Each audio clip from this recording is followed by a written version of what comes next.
लेकिन स्वामी जी बहुत सारे लोग ऐसे भी हैं कि झाड़ फूक करके ही काम चला लेते हैं। अब जॉइंटिस देख लीजिए, पीलिया की समस्या, हमारे इलाके में ओझा जी हुआ करते थे, वो फूंक करके लोगों को ठीक करने का दावा करते थे। ये क्या है कहानी, जरा ये समझाइए। और पहचान और इलाज, ये दोनों चीजें भी बताइए। झाड़ फूक वाला मामला तो देखो ठीक नहीं है। देखो हम कहते हैं भाई हवन करो, इससे सुगंधित मिलता है और इसमें अलग अलग द्रव्य डाल करके हवन करते हैं तो इससे अशुद्धि दूर होती है, मन को प्रसन्नता मिलती है। अपने इस्लाम हो या हिंदू धर्म हो, सनातन परंपरा हो, वहाँ पर अलग अलग प्रकार की धुनी की जाती है। ये तो बैक्टीरिया, वायरस, फंगस के लिए ज़रूरी है। लेकिन ये जो झाड़ फूक वाला मामला है ये पूरी तरह से अंधश्रद्धा, अंधविश्वास पर आधारित है।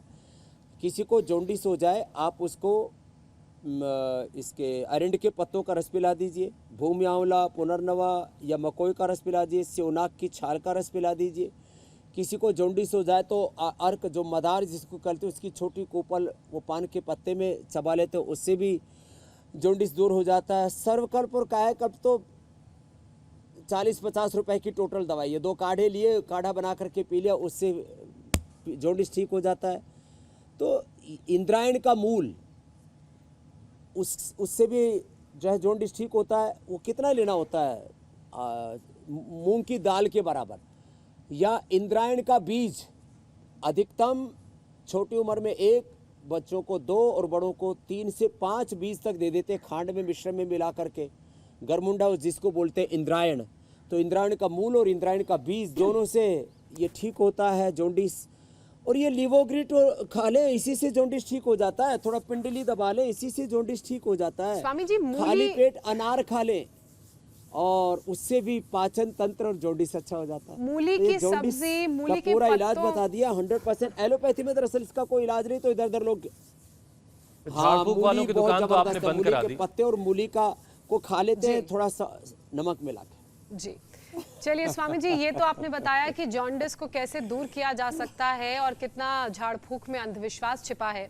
हालांकि हवन का महत्व बहुत ज्यादा है, उसका भी आपने जिक्र किया। अब एक नॉर्मल आदमी का जिक्र करते हैं जिसको कोई दिक्कत महसूस नहीं हो रही है, तो वो कैसे ये समझे कि उसका लिवर परफेक्ट है।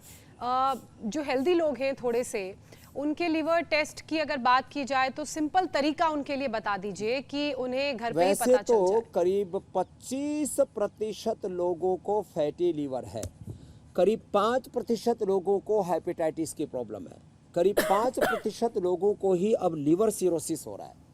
तो कुल मिलाकर के, और यदि क्रोनिक कॉन्स्टिपेशन देखा जाए तो हर दूसरे व्यक्ति को कॉन्स्टिपेशन है। और कोलाइटिस तो बहुत हो रहा है आजकल। जितना हम ये तला भुना खा रहे हैं ना, तो जो खाते हैं वो आंव बन जाता है, पेट में मरोड़े होते हैं, फिर वो कोलाइटिस, अल्सरेटिव कोलाइटिस बन जाता है। इसमें लोग स्टीरॉइड आदि लेते हैं। कपालभाति तो रोज़ करेंगे तो कोई समस्या ही नहीं रहेगी।